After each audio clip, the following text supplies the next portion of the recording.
உங்களுக்கு தெரியுமா? அது என்னங்க அப்படி கேட்டுட்டீங்க? அஞ்சலி, நான், கண்ணம்மா எல்லாருமே ஒரே ஸ்கூல்ல தான் படிச்சோம்.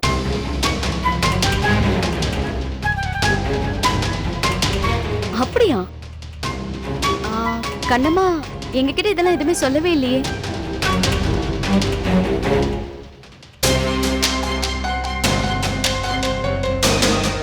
இப்ப கூட நீங்க கண்ணம்மாவை கூட்டிட்டு வருவீங்கன்னு தான் நினைச்சோம்.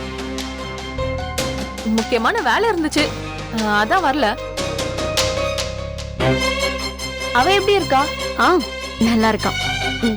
அவ கேரக்டருக்கு அவளுக்கு நல்ல வாழ்க்கை அமையும்னு நாங்க சொல்லிக்கிட்டே இருப்போம். அதே மாதிரி அவளுக்கு எதிர்பாராம ஒரு பெரிய இடம் அமைஞ்சிருக்கு. அதுக்கே நாங்க கடவுளுக்கு நன்றி சொல்லணும்.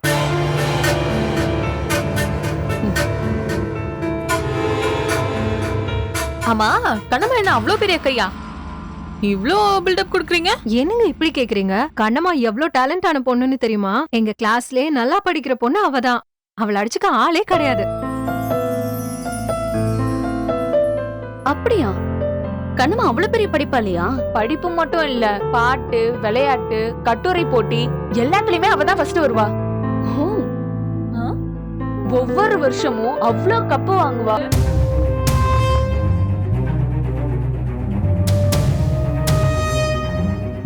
அவளை மேடையில ஏத்தி விட்டு பரிச ஒன்னொன்னா கொடுப்பாங்க. கையில ஃபுல்லா புடிக்க முடியாம கொண்டு வருவா. ஆனா பெருந்தன்மையான மனசு, யார் எது கேட்டாலும் கொடுத்துருவா. அதுவும் அஞ்சலி கேட்டா மறுபேச்சே இல்ல.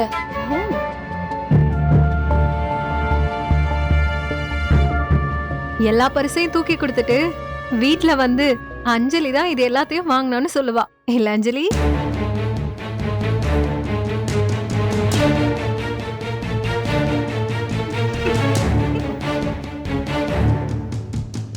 பழைய கதையெல்லாம் இப்ப எதுக்கு? இதெல்லாம் அப்புறமா பேசலாமே. இப்போ நலங்குக்கு நேரம் ஆகுதுல்ல. சரி, நீ உட்கார். ஸ்டார்ட் பண்ணிடலாமா? ஏன் ஸ்ருதி, செம கலக்கல்ல?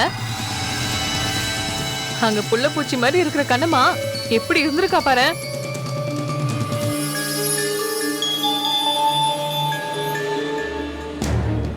அது மட்டும் இல்ல, உங்க தம்பி அவளை கல்யாணம் பண்ணாம இருந்திருந்தா இந்நேரம் பெரிய கவிதாயினியா ஆயிருப்பா.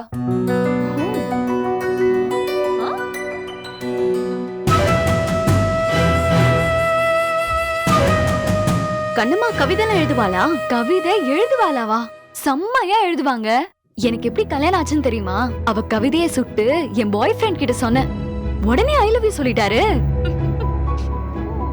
அவ்வளவுதான். அப்புறம் தினமும் ஒரு கவிதையை சொல்லிட்டே இருப்பேன். அப்படியே காலேஜ் டிஸ்கண்டினியூ பண்ணிட்டு கல்யாணமும் முடிச்சிட்டேன்.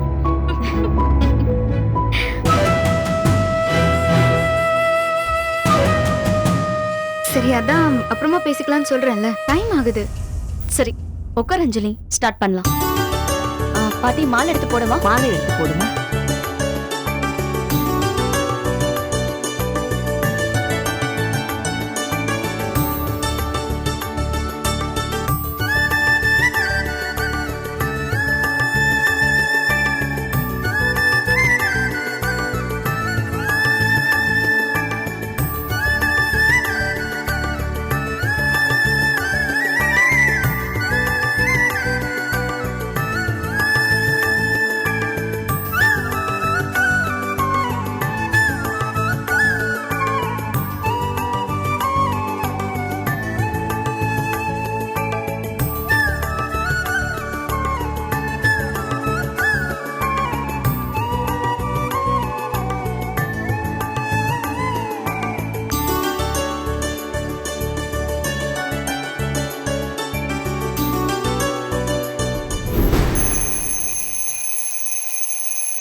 Good morning Bharathi.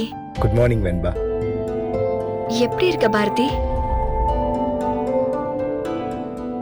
தினமும் இப்படி உன் முகத்துல முழிச்சு குட் மார்னிங் சொன்னாதான் எனக்கு அந்த நாளே பாசிட்டிவா இருக்கும். என் புத்தி, அறிவு, மனசு, உசுறு எல்லாத்துலயுமே நீதான் இருக்க பாரதி. இந்த 2 வருஷமா என் பொழுது இப்படிதான் விடியுது. இங்க நானும் உன் ஞாபகமும் ரொம்ப நல்லா இருக்கும். ஒன்னு சொல்ல மறந்துட்டேன். இன்னைக்கு நமக்கு செகண்ட் வெட்டிங் ஆனிவர்சரி. நான் இங்க இருக்கேன், 10,000 மைலுக்கு அந்த பக்கம் நீ அங்க இருக்க. நமக்கு இடையில நீண்டு பறந்து கிடக்கிறது ஒரு மகா கடல், என்னோட அன்பு மாதிரி. நம்ம பிரிஞ்சு 2 வருஷம் ஆகுது பாரதி. மேல் படிப்புக்காக நான் இங்க வந்தேன். ஹையர் ஸ்டடீஸ்ங்கிறது ஒரு காரணம் தான். இந்த ஹையர் ஸ்டடீஸ்ங்கிற காரணமே தொழில் ரீதியாவும் நான் உன் கூட டிராவல் பண்ணணுங்கிறதுக்காக தான். நீ இதேனா நான் குழந்தை மருத்துவம். நாம ஒண்ணு சேரது எவ்வளவு சிறப்பு இல்ல? ஒரு உயிரை உருவாக்குறதும் உயிரை காக்குறதும் சம பொருத்தம். சான்ஸே இல்ல.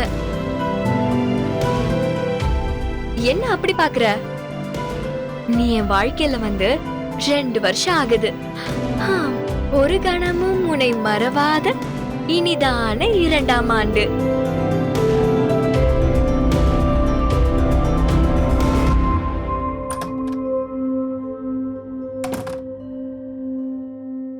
வெண்பா,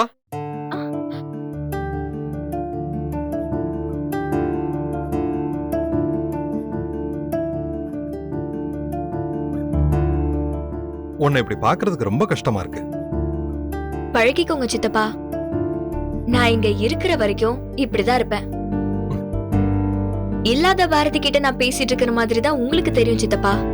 ஆனா எனக்குள்ள இருக்க பாரதிய உங்களுக்கு தெரியாது. அத நீங்க தெரிஞ்சுக்கணும்னா நீங்க என்னோட காதல முழுமையா தெரிஞ்சிருக்கணும். நடக்காத கல்யாணத்துக்கு ஒரு நாள் குறிச்சு கொண்டாடுறதும் அதை ஞாபகம் வச்சுக்கிறதும் பைத்தியக்காரத்தனமா இருக்கு.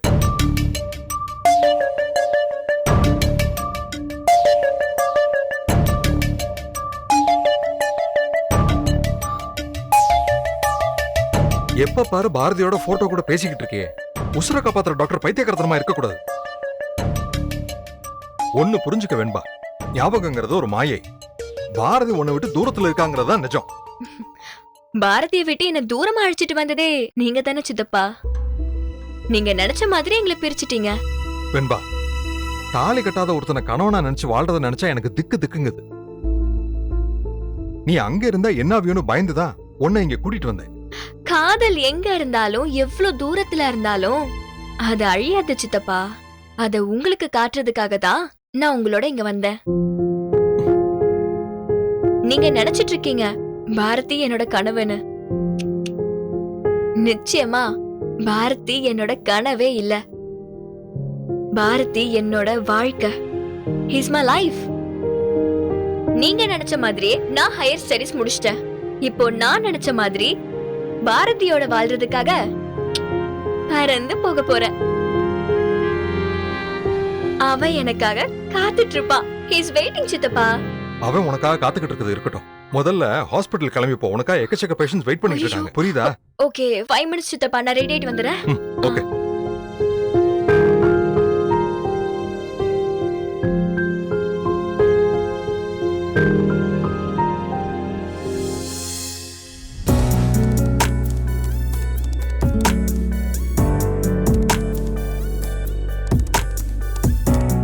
சித்தப்பா, நான் போயிட்டு வரேன் சித்தப்பா. ஒரு நிமிஷம், உனக்கு கொரியர் வந்திருக்கு. அதெல்லாம் இருக்கட்டும், ஹாஸ்பிடலுக்கு டைம் ஆயிடுச்சு. நான் போயிட்டு வந்துறேன். இந்தியாவுல இருந்து வந்திருக்கு. இந்தியால இருந்தா? இந்தியாவுல இருந்து வந்திருக்குன்னு சொன்னது இவ்வளவு ஆர்வமா இருக்கறியே. இது சென்னையில இருந்து பாரதி கிட்ட இருந்து வந்திருக்குன்னு சொன்னா இப்படி புடுங்கி பிரிப்ப. நான் வேணா பிரிச்சு தட்டுமா? நானே பிரிச்சுக்கிறேன் சித்தப்பா.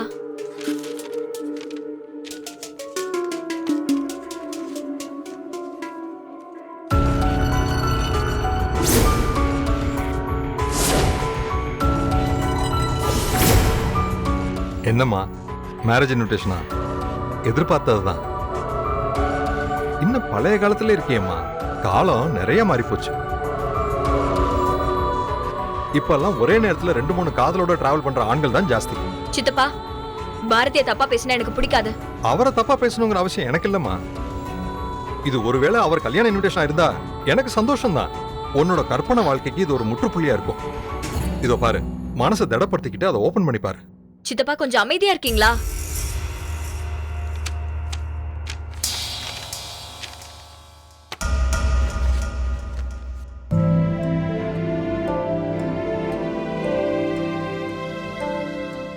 என்னம்மா? சித்தப்பா, பாரதியோட கல்யாண இன்விடேஷன் இல்ல, அவன் தம்பி அகிலனோடது. ம், அண்ணன் தம்பிக்கு வழி விடுறானா என்ன அர்த்தம்? காத்து இருக்கான்னு அர்த்தம். ம். அவன் ஏன் பாரதி சித்தப்பா. Hello, yeah, I'll be there in 5 minutes.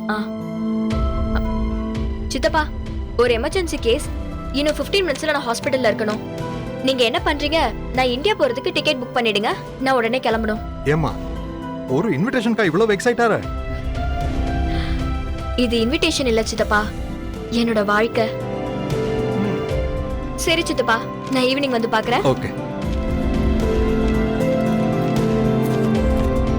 ஏம்மா, ஏதோ கவர் இருக்க மாதிரி இருக்கே. உள்ள பாரதி எனக்காக லெட்டர் எழுதி வச்சிருப்பான். இப்போ காதல் கடிதம் படிக்க டைம் இல்ல, கடமை என்னை அழைக்கிறது. நான் ஈவினிங் வந்து படிக்கிறேன். ஓகே. சித்தப்பா, ஒரு நல்ல டின்னருக்கு போறோம், அதுவும் ஏன் treat. Okay, done. Bye. By.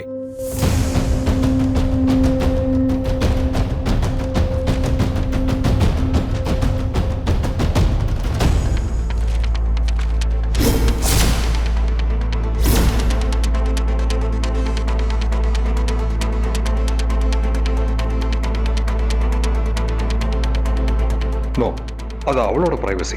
நாம அதில் தலையிடக்கூடாது. ஏன்டா டென்ஷன் ஆகுற? நெல்லுங்க நல்லபடியா நடந்திருக்கும். என்ன செம்ம ஹையா போச்சுல. மா, அக்கா வந்துட்டாமா. அக்கா, வாக்கா வாக்கா வாக்கா வாக்கா. உட்காரு உட்காரு உட்காரு. ஏய், உட்காரு உட்காரு. அக்கா, உனக்காக தாங்க வெயிட்டிங். எப்படி போச்சு? அடடா, கலக்கிட்டா. ஆ? போனதுமே அஞ்சலி ஒரு புடி பிடிச்சா பாரு. ஸ்ருதியோட நடு எலும்பே நொறுங்கி போயிருக்கும். அது ஆமாண்டா, கட்டி பிடிச்சு பாசத்தை பொழிஞ்சிட்டா. உங்ககிட்ட போகும்போது என்ன சொன்ன?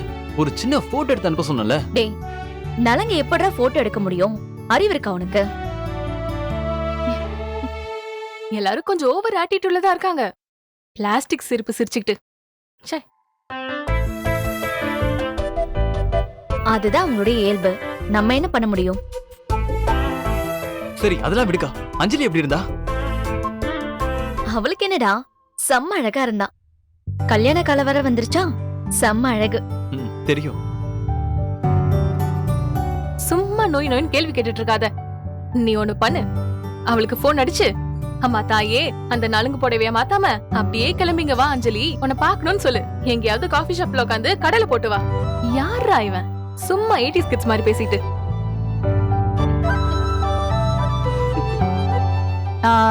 நெலங்குக்கு நிறைய பேர் வந்திருந்தாங்களா? ஆமாமா, அஞ்சலியோட ஃப்ரெண்ட்ஸ் நிறைய பேர் வந்திருந்தாங்க. ஆனா ஒரு சுவாரஸ்யமான விஷயத்த நாங்க கண்டுபிடிச்சோம். அட்டைய வச்சு புக்கை எடை போடக்கூடாதுங்கிற மாதிரி ஆளை வச்சு எதையும் எடை போடக்கூடாது. ஒருத்தரோட இன்னொரு பக்கம் தெரியறப்போ அதுல இருக்கிற சுவாரஸ்யம் இருக்கே, அது அவ்வளவு இன்ட்ரெஸ்டிங்கா இருக்கும்.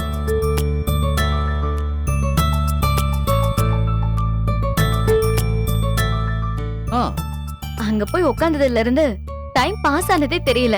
அப்படி என்ன சுவாரஸ்யமான விஷயம்? ஒரு முக்கியமான ஆளை பத்தி நிறைய நல்ல தகவல்களை தெரிஞ்சுக்கிட்டோம். அது யாருன்னு சொல்லு பாப்போம். வேற யாரு? அஞ்சலி தானே. சென்னை பேரழகினா அவ பின்னாடி நிறைய சுவாரஸ்யமான கதைகள் இருக்கும்ல. டேய், அதுதான் இல்ல. நாங்க தெரிஞ்சுக்கிட்டு வந்தது கண்ணம்மாவை பத்தி. அண்ணிய பத்தியா? ஆமாண்டா, அண்ணிதான். இங்கதான் உங்க மாணிக்கம். அங்க பாஷா. பாஷா. அவ கதையை கேள கேட்டுக்கிட்டே இருப்ப. அப்படி ஒரு கதை. சொல்லு ஸ்ருதி. அஞ்சலியோட ஃப்ரெண்ட்ஸ் எல்லாரும் அஞ்சலி பத்தி பேசுவாங்கன்னு பார்த்தா அவங்க எல்லாரும் கண்ணம்மாவை பத்தி பேசுறாங்க.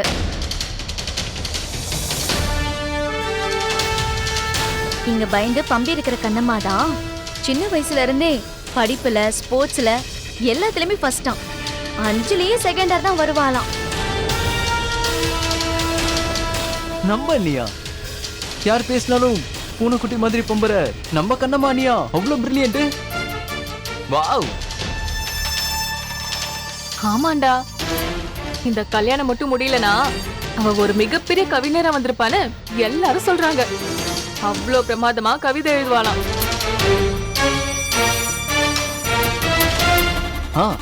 அப்படியே என் கல்யாணத்தை வாழ்த்தி அண்ணிய ஒரு அழகான கவிதை எழுத சொல்லணும். ஸ்ருதி,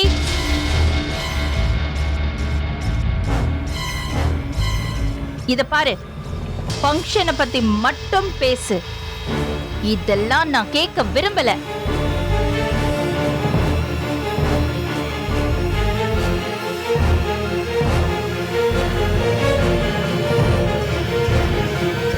அக்கா நீ சொல்லுக்கா, நான் கேட்க விரும்புறேன்.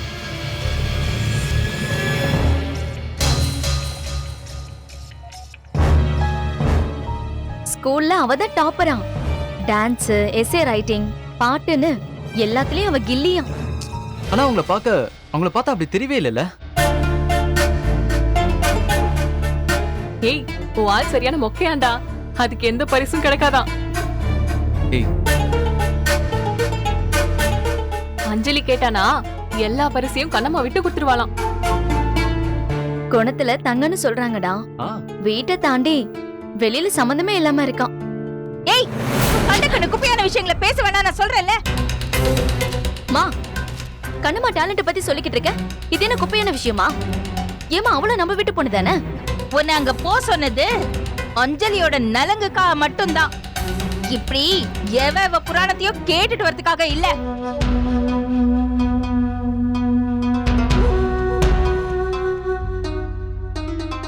கேட்டுட்டு வந்ததும் இல்லாம அதுவும் ஏன் முன்னாடியே பேசுறதுக்கு உனக்கு என்ன தைரியம் இருக்கணும்? மா, இது என்னமா பேச்சு? நம்ம வீட்டுக்கு வந்திருக்கிற பொண்ணுக்கு இவ்வளவு திறமையான நம்ம மகிழ்ச்சி தானே அடையணும். மகிழ்ச்சி அடையறதுக்கும் கொண்டாடுறதுக்கும் அவ ஒண்ணு இந்த வீட்டோட தேவதை கிடையாது. இந்த வீட்டை புடிச்ச தர்தரம்.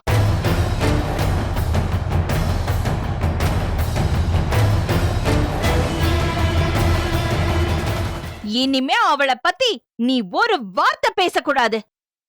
ஒன்ன மன்னிச்சு ஏத்துக்கிட்டதே பெரிய தப்பா போச்சு.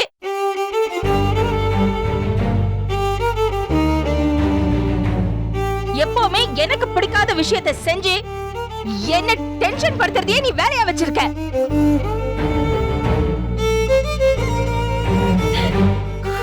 மா, கொஞ்சம் பேசுறத நிறுத்துறீங்களா?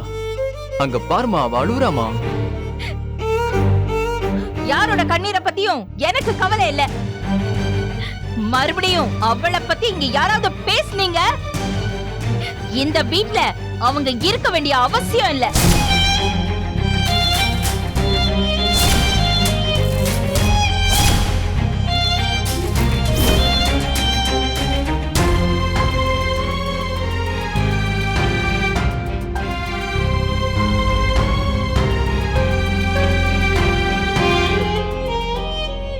ஸ்ருதி, அழுவாத. ஏய், அதான் பேசிட்டு போயிட்டாங்கல்ல, டக்குன்னு சேனலை மாத்திட்டு நாமளும் போயிட்டே இருக்கணும். அழுகைக்கான டைம் முடிஞ்சு போச்சு. சரி, ஸ்மைல். ஸ்மைல். கையெடுங்க. இந்த மாதிரி பேச்சு கேட்க வேண்டிய அவசியமே எனக்கு இல்ல. என் வீட்ல நான் மகாராணி மாதிரி இருக்கேன். என்ன அப்படியே வச்சு பாத்துக்கிறாங்க.